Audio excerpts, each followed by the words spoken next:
आयुर्वेद के बिना धनतेरस का पर्व अधूरा है, क्योंकि भगवान धन्वंतरी को आयुर्वेद का जनक माना जाता है। आज आपको यह भी समझना चाहिए कि आयुर्वेद का ज्ञान हमारे भारत की धरती से पूरी दुनिया में कैसे फैला।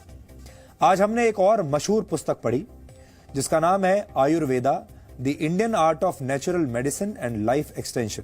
इस किताब के पेज नंबर 26 पर कुछ बड़ी जरूरी बातें लिखी हैं। इसमें लिखा है, आज से करीब 2500 वर्ष पहले आयुर्वेद का ज्ञान बौद्ध भिक्षुओं के माध्यम से दुनिया भर में फैला। दुनिया में जहां जहां भी बौद्ध धर्म फैला वहां लोगों को आयुर्वेद के बारे में भी जानकारी मिली, और सबसे पहले सेंट्रल एशिया, तिब्बत, श्रीलंका, चीन, जापान और इंडोनेशिया में बौद्ध धर्म के जरिए आयुर्वेद का ज्ञान पहुंचा। आज के दौर में पूरी दुनिया आयुर्वेद को अपनाना चाहती है। अमेरिका में भी आयुर्वेद की लोकप्रियता बहुत बढ़ चुकी है। 2016 में अमेरिका के स्वास्थ्य विभाग ने एक बहुत महत्वपूर्ण फैसला लिया था। यूएस डिपार्टमेंट ऑफ हेल्थ ने भारत के आयुर्वेदिक संस्थानों से हाथ मिलाया ताकि आयुर्वेदिक तरीकों से कैंसर के इलाज की संभावनाएं तलाशी जा सके। अमेरिका के नेशनल इंस्टीट्यूट ऑफ हेल्थ ने अदरक की एक विशेष प्रजाति द्वारा कैंसर के इलाज पर 3574 रिसर्च पेपर्स तैयार किए हैं। एनआईएच ने हल्दी से कैंसर के इलाज पर भी 1161 रिसर्च पेपर्स तैयार किए हैं। अमेरिका ने अदरक के फायदों पर भी 2500 स्टडीज की हैं। अमेरिका ने सौंफ के फायदों पर 668 पेपर्स तैयार किए हैं और जीरे के फायदे पर 582 तरह के शोध किए हैं।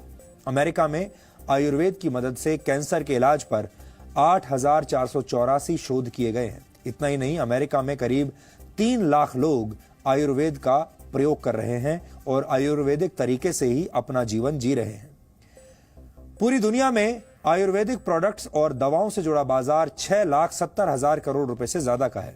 वर्ष 2050 तक आयुर्वेद का बाजार $5 ट्रिलियन यानी 365 लाख करोड़ रुपए का हो जाएगा। और आपको जानकर हैरानी होगी और दुख भी होगा कि इस वक्त आयुर्वेद का सबसे बड़ा बाजार भारत नहीं बल्कि अमेरिका है। अमेरिका पूरी दुनिया के 41% आयुर्वेदिक उत्पादों का इस्तेमाल करता है। इसके बाद यूरोप का नंबर आता है जो पूरी दुनिया के 20% आयुर्वेदिक उत्पादों का इस्तेमाल करता है। जड़ी बूटियों पर आधारित दवाओं और प्रोडक्ट्स के निर्यात के मामले में भारत चीन से भी पीछे है। चीन पूरी दुनिया में 13% हर्बल प्रोडक्ट्स का निर्यात करता है, जबकि आयुर्वेद की जन्मभूमि भारत से सिर्फ 2.5% यानी 2.5% हर्बल प्रोडक्ट्स की ही दुनिया के बाजारों में पहुंचते हैं। आज हमने आयुर्वेद पर दुनिया की कई अहम किताबों का अध्ययन किया है। इस दौरान हमें पता चला कि किस तरह अंग्रेजों ने हमारे देश के प्राचीन ज्ञान पर अपना अधिकार जमा लिया। भारत के पुराने शोध को आगे बढ़ाकर अंग्रेजों ने दुनिया भर में अपना नाम कमाया, पैसा भी कमाया और हमारे देश के कई ऋषियों और आचार्यों का श्रेय लूट लिया। 19वीं शताब्दी में जोसेफ कैरपुए इंग्लैंड के एक सर्जन हुआ करते थे।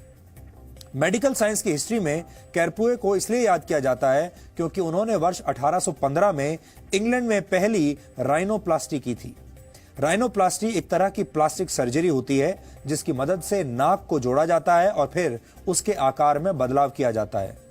बहुत से लोगों को यह जानकर हैरानी होगी कि कैरपुए ने ही प्लास्टिक सर्जरी का यह तरीका भारत से सीखा था। हमारे देश की विरासत को नकारने वाले और दुनिया के सारे ज्ञान का श्रेय पश्चिमी देशों को देने वाले बुद्धिजीवी इस पर सवाल उठाएंगे, लेकिन ऐसे लोगों को सर जॉन वॉल्टन और स्टीफन लॉक की किताब द ऑक्सफोर्ड मेडिकल कंपेनियन को जरूर पढ़ना चाहिए। इस किताब के पेज नंबर 771 पर लिखा है कि ब्रिटेन के सर्जन डॉक्टर जोसेफ कैरपुए ने भारत की एक रिपोर्ट पढ़ने के बाद प्लास्टिक सर्जरी पर 20 वर्षों तक रिसर्च किया। रिसर्च के दौरान हमने एक और किताब पढ़ी जिसका नाम है plastic surgery of head and neck. इस किताब के पेज नंबर 214 पर यह लिखा है कि वर्ष 1815 में कैरपुए ने भारत के तरीके से ही नाक की सर्जरी की थी। यह तरीका उन्होंने भारत से सीखा था। अपने रिसर्च के दौरान हमें और कई दिलचस्प जानकारियां मिली।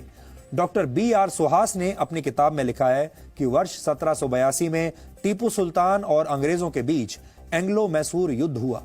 इस किताब के मुताबिक टीपू सुल्तान ने कुछ अंग्रेज सिपाहियों को युद्ध में बंदी बना लिया। टीपू सुल्तान ने इन सिपाहियों की नाक और एक हाथ कटवा दिए। इसके बाद इन अंग्रेज सिपाहियों ने एक भारतीय सर्जन से मदद ली। इस भारतीय सर्जन ने सर्जरी करके इन अंग्रेज सिपाहियों की नाक को फिर से जोड़ दिया। सर्जरी के दौरान 2 ब्रिटिश सर्जन्स थॉमस क्रूसो और जेम्स फिंडले ने इस पूरी प्रक्रिया को बहुत ध्यान से देखा। इन्होंने पूरी सर्जरी के चित्र बना लिए और पूरी प्रक्रिया को नोट कर लिया। मद्रास गैजेट में भी इस स्पेशल सर्जरी पर एक आर्टिकल छापा गया था। इसके बाद एक ब्रिटिश सर्जन जोसेफ कैरपुए भारत आए। वो 20 वर्षों तक भारत में ही रहे और उन्होंने प्लास्टिक सर्जरी के बहुत सारे तरीके यहां से सीखे। वर्ष 1815 में उन्होंने इंग्लैंड में पहली बार सफल प्लास्टिक सर्जरी की। वैसे भारत के महान आचार्य सुश्रुत को दुनिया का पहला सर्जन कहा जाता है। अपने ग्रंथ सुश्रुत संहिता में उन्होंने प्लास्टिक सर्जरी का जिक्र भी किया है। प्लास्टिक सर्जरी को उस वक्त शल्य चिकित्सा कहा जाता था।